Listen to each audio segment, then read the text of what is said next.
Salutations, good traveller. Taking in the sea air, are we? You know, Salty says it does do wonders for the sinuses.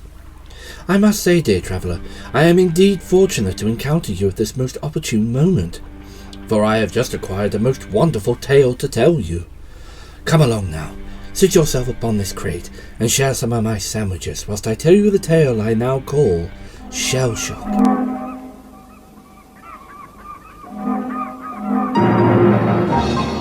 The tugboat, for its size, is the most powerful craft afloat. And the Star Tugs are the power behind the docks and waterways that make up the big city port. Those were the infamous words spoken by my father, Captain Patrick Allen Star, on the strength and tenacity of the tugging industry. When he retired, he passed on the ownership of the company to me, seeing as I was his only child. Many in the industry said he was mad for putting a woman in charge, but a minority, including his close rival, Captain Sean Barrett Zero, spoke up for his decision. It's even rumored that Zero was overheard to say in a pub, She may be a woman, but she's a star, and if she's anything like her father, she will have run you all out of business before your bank managers have even finished writing you the letter of foreclosure. Once I gained enough capital, I expanded the Star Tug and Marine Company's operations across the Atlantic, settling on the island of Sodor, where my family often vacationed when I was a child.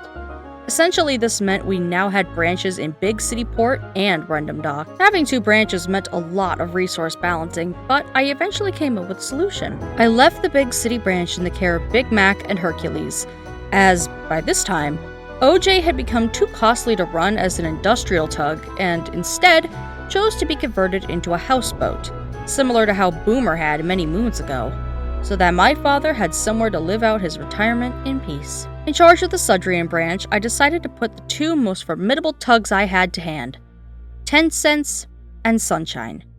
Both switchers had grown in maturity since the days they worked for my father, becoming stronger and more knowledgeable, enabling us to prove that to the people of Sodor that Star Tug and Marine was the best tugging company on the market. However, there was something I wasn't fully aware of about 10 Cents until just recently. I remember the day well. The church clock in Brendam had just struck 6 a.m., and I was beginning to brief my tugs for the day. Good morning, everyone. Morning, Captain. I hope you all got a good night's sleep last night, because you're going to need it, as I've landed us a very important contract, although not without some difficulty. You know us, Mum. Whatever the task, we'll nail it, 'cause that's what we stars do, ain't it, lads? Absolutely. Right there, boy. Aye, we'll not show your work, Captain. You just tell us what it is and we'll do your proud pet. Boss, Mum. Oh, Neptune just sink me now. Keep a lid on the enthusiasm, Sunshine. You'll need a cool head for the afternoon. Now, before I get down to the meaty topic, a few general orders. Stanford. Yes, ma'am. There's a schooner in need of escort out into the estuary. See to it, and then pronounce to the rendezvous point for this afternoon. Yes, ma'am. Now, Princess, I've got you running car barges across the harbor. Make sure to pace yourself. With this heat wave on the way, I'm expecting a lot of customers. Understood, Captain. Sunshine, I just got a call from the Coast Guard just before the briefing. There's a yacht with engine trouble moored up at Harwick. The shipyard there can't accommodate it, so I've offered to tow it down here. I'll get right on it, boss. Alright, that's the general orders. Now for the bit you've been waiting for, our special contract. As I said, it wasn't easy for me to swing it, but with a lot of perseverance, I've succeeded in securing a contract to supply Royal Naval Dockyard Brendam with fuel and munitions. Oh my goodness. Alright. Hey, how about that then? What? I knew you'd all be excited. Now the Navy's paying us good money for this contract, and I guarantee that they'll get 5-star treatment, just like the rest of our clients. Alright, enough talk. You've all got your duties, and remember, be at the rendezvous point 1300 hours sharp. Wait a minute, 10 Cents, I need a special word with you. Anything wrong, Mom? Perish the thought, 10 Cents. I just wanted to let you know that I'm putting you in overall charge over the operations. Just me? Why not Sunshine as well? Sunshine's experienced when it comes to explosives, especially from his, encounters with Billy Shoepack back in the States, but you still hold seniority over him because of age, 10 cents. I really appreciate that, Mom, but if I could just have permission to... Yep, there's no doubt about it. You're the tug for the job, 10 cents. My father would certainly trust you, and that's good enough for me. I know it's a lot to... hold on. Hello, Star Marine and Tug, CEO Captain Samantha Star speaking. I see. You don't say. You know what? I've just the tug for the job. Don't you sweat. Alright. Goodbye. Who was that, Mom? Officer of the watch at the naval docks. Apparently, one of their tugs accidentally left a barge of 303 rounds at the munitions factory last night. They haven't had any tugs available to fetch it, and the munitions companies say they can't deliver it as most of their lorries are in for repairs. So I said that you'd do it. That's not a problem, is it? No, Mom. Good. Off you go. A naval contract? I haven't worked one of those in ages. Not after... Oh, come on, 10 cents. You swore you'd never talk about that again. You're here. You're okay. You're here. You're okay. Ah, there's the munitions factory. Now, where's my... Hey, you. You from the Star Tugs? That's me, Gov. So, where's my delivery? Moored up in berth 6. Hurry up and shift it. I've got a load of 25-pounders to clear before I can have my break. I'll get right on it. Now, berth 6. Oh, there it is. Right next to that fuel tanker.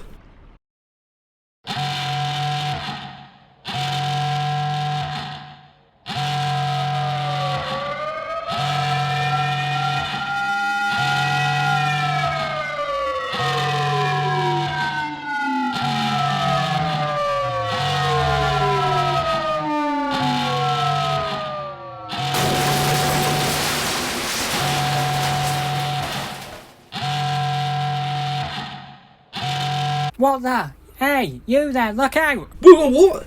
Oh, blimey. You stupid floating bathtub, you almost blew us to Kingdom Come! I'm sorry, I was... Not as half as sorry as you'll be when I report this to Captain Star, you're not. Ah, stuff this, I haven't got time for this and neither do you. Just get that load off the naval base and yourself out of my sight before I do something you'll regret. Yes, sir. God, what the hell was that? I've never acted like that around fuel tankers for ages. Not since... No, stop it. I'm fine. Perfectly fine. Right, here we are. Royal Navy, Brendam. Right, best find the duty officer and... I'm coming on site. This side has to be unloaded. I've orders too. Who's orders? Captain Star's orders. I'm coming on site. Oh, we'll see you like that. Now, Captain, let me through. You right there, mate? Hey? I said, are you right there, mate? Huh? Oh, yeah, sorry about that. It's just... Just what? It's just... Well, for a moment, you look like someone I used to know. Well, if that's how you act around people you know, I'd hate to see how you act around people you don't know. Yeah, I'm sorry about that. Look, let's start again from the beginning. I'm 10 cents. Chief Petty Officer Troutbridge, and before you say anything, no, I'm not related to the Portsmouth frigate, Troutbridge. We just happen to have similar sounding names, understood? Yeah, clear. So, where do I put these munitions? There's a free berth over there by that minesweeper. Pull them there. Alright. Again, sorry about the... Ah, forget it. Right, let's get this lot tied off so I can get out of here. God, that was so embarrassing. Why the hell did I think he was Blue Nose? He looks nothing like that Troutbridge guy. Guy probably thinks I'm nuttier than a toolbox. He's probably right, and who can blame him? I don't know what's going on, but ever since the captain told us about this contract, I just can't stop thinking about... You dummy!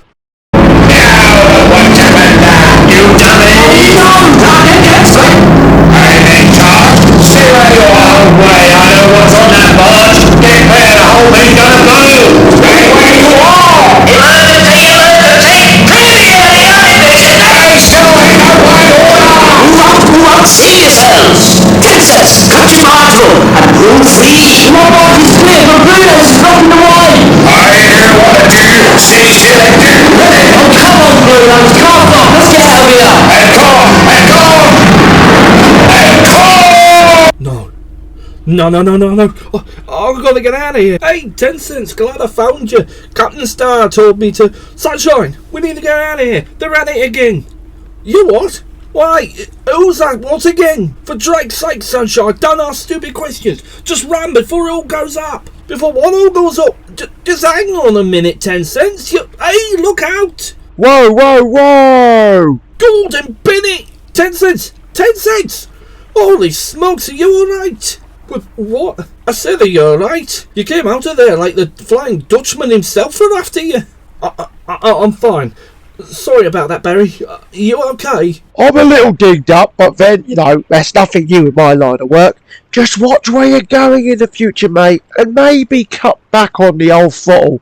Last thing I want to do is tow you in because you wrecked yourself. Yeah, Barry, sure thing. Grand. Now, if you'll excuse me, I've got to go and see a bloke about a yacht. 10 cents, I don't know what just happened, but I think you ought to go have a word with Captain Star. Don't be daft, Sunshine. She's too busy with this naval contract going on. I understand that, man, I really do. But the look on your face when you came out of the dockyard, that wasn't... Look, Sunshine, if I tell you to drop something, you drop it. Understood? Is that an order, sir? If you like, yeah. In fact, as senior tug, I order you to... Don't just butt out, alright? Sorry, 10 cents. Normally, I'm the last to resort to mutiny, but you leave me no choice. Captain Star to 10 cents. Captain Star to 10 cents. Come in. Over. 10 cents, I know you can hear me. Your radio is showing as on and functional. Now please respond. Over. Guess there's no avoiding her.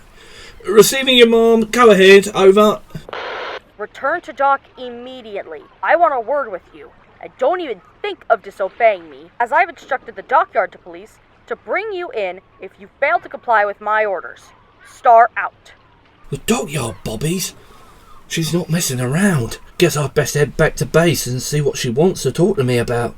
Well, I bet I can guess. When 10 cents arrived at the Star dock, he was met by a surprise that he could hardly have even imagined. For waiting at the Star dock, for him, was Edward and the rest of the Starfleet Sodor branch. Yeah, what's going on? What are you lot doing here? They're here because, like myself, they care about you, 10 cents. Care about me? I don't understand. Look, man, you got to admit, you've been a bit out of sorts recently. Out of sorts? Look, Mom, I don't know what you think's going on here, but there's really nothing to... Don't lie to me, 10 cents. Ever since we took on this contract, you've changed. Changed how? You've been inattentive during briefings, you were late getting to the munitions factory where, I'm told, you nearly caused a fatal accident, then you were late getting to the naval dockyard and gave the duty officer a strange story about him looking like someone you used to know. And, on top of everything, Sunshine tells me you left the dockyard so fast you almost collided with Barry. We can tell something's wrong, old chap, and we're here to help you. I'm telling you, there's nothing to worry about. 10 cents, I think I know what's going on. You do? This contract's got you thinking about the dock fire in Big City, hasn't it? You risked your life during that, didn't you? When you were pushing that petrol tanker out to sea. The one that Sunshine described as a bomb. Oh, thanks, Stan. He really needed to remember that, didn't he? Only trying to help. We appreciate it, Stanford, but please be quiet and let the captain deal with it. Okay, sorry. Well, 10 cents, am I right? Yes, Mom. Eh? You never said at the time. Look, I know I fronted it out in front of the lads, but before Grampus arrived, I generally thought Davy Jones was calling my number. 10 cents, why didn't you explain this all to my father, instead of keeping it bottled up all these years? What? And having thinking I was like Blue Nose? You know what happened to him after the fire, Mom? My father said the Navy reduced him to the ranks and reassigned him to escorting supply frigates off the coast of Boston. Yeah? Well, I heard they put him in dry dock, right at the back of an old warehouse where no one could hear him scream. Begging your pardon, Mum, but you were just a kid then. You'd no idea the type of things they did to folks like that back then. I didn't at the time, 10 cents, but I do now. I also know my father is a kind and understanding individual who would have seen that you got the best form of treatment money could buy. Well then, if you're so smart, perhaps you'd like to tell us just exactly what's wrong with me, Mom. You're suffering from post-traumatic stress disorder, 10 cents. PTSD, for short. I suspect the recent contract has reawakened it in you, only as you got older, it got more severe than you thought you could handle. Does this mean 10 cents is no longer fit for service, Captain? Far from it, Anne. I'm sending 10 cents to the works. There he'll speak to Barry, who will help him come to terms with his condition and his past, so that, with luck and patience, he'll be the dear old 10 cents we all know and love again. Is that agreeable, 10 cents? Yes, Mom. Very much so. I made the arrangements, and the very next day, 10 cents headed to the works. I was forced to hire another tug from another company in order to keep up with the work left in 10 cents' absence. But 3 weeks later, I woke my tugs early with wonderful news. As you know, 10 cents left for the works 3 weeks ago in order to receive therapy for his PTSD. I'm happy to report that, according to Barry, he has made excellent progress and is more and more like the 10 cents we all know. So, when can we expect him back, ma'am? I'm happy you asked that question, Stanford. Barry says 10 cents made so good a recovery, he was allowed to leave the works early. Now, if you'll all kindly eyes left, you can accompany me in welcoming back our number one. Hey, welcome back, 10 cents. Thanks, fellas.